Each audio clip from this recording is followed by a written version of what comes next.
So today I'm getting to sit down with my good friend Dave Ramsay. Dave and I are the co-founders of the BC Tomorrow Society, and Dave is going to be one of our special guest speakers at the CE Analytic Cumulative Effects Conference coming up February 26, 27 in Kamloops.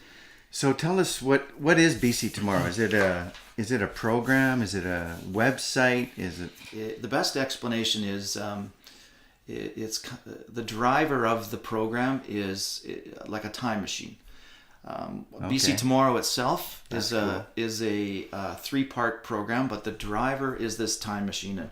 And what the time machine does, and students are going to love this, is they look at their watershed, and they look at their watershed as it was in the past.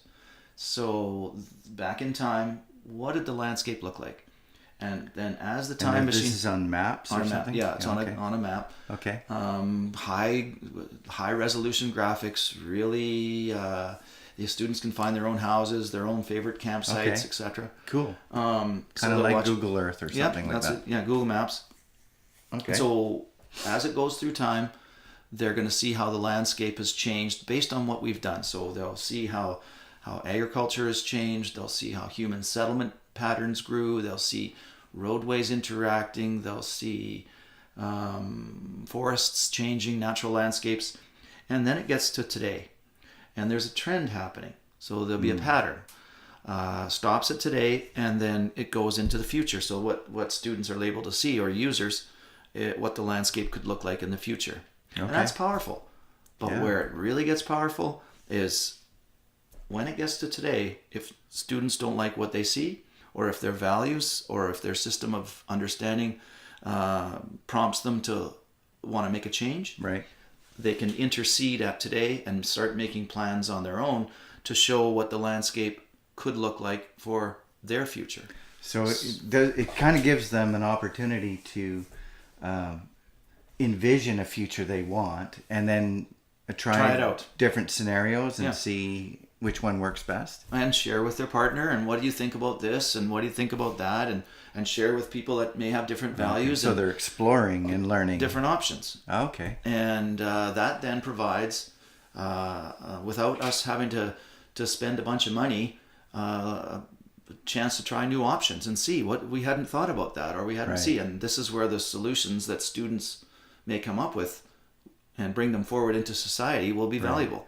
Plus, what's really great about this system is they're intuitively using a holistic approach to making their decisions, because the learning tool has the multi-sectoral land uses. So they have all the different land uses happening at the same time, so you can see how a decision in one spot is going to impact other areas. And what that looks like would be, if we put a settlement here, what is going to happen to water, or what might happen to... So settlement, you mean like a city or something like that? Yeah, something that we build. A subdivision. And what that might result in, how that changes to water, or changes to forestry or GDP, or it'll show how the different parts of our economy and society and environment interact. Okay. So they're getting to test out how they're doing land use planning, right? But they're understanding what that means to more than just how much timber we're producing as an example. It's how it actually cascades through other things that are important, like water quality, or how much money you're earning in your job, and therefore what you can afford to live in for a home, or how much you can travel. They're starting to see that full connection of really the watershed sustaining and providing for them. It's their community. And so watersheds are, what we've just gone through in schools is a redesign of the curriculum. Okay. And it's not so much that the school curriculum has been redesigned. It's more, it's changed from a more prescriptive approach, a series of sort of facts, to more how. It's not so much the what, but the how.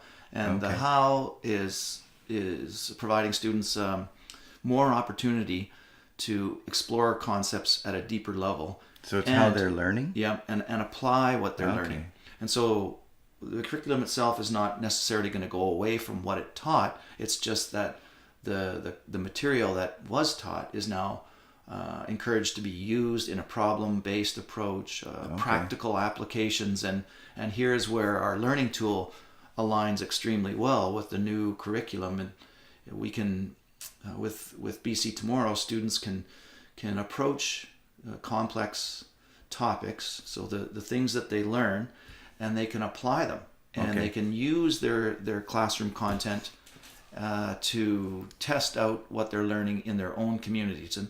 And we as teachers all know, and it's there's a lot of data to support that when students use their learning, or when what they're learning is applied to real problems with real data and to something that's going to impact their lives, student engagement really, really goes up.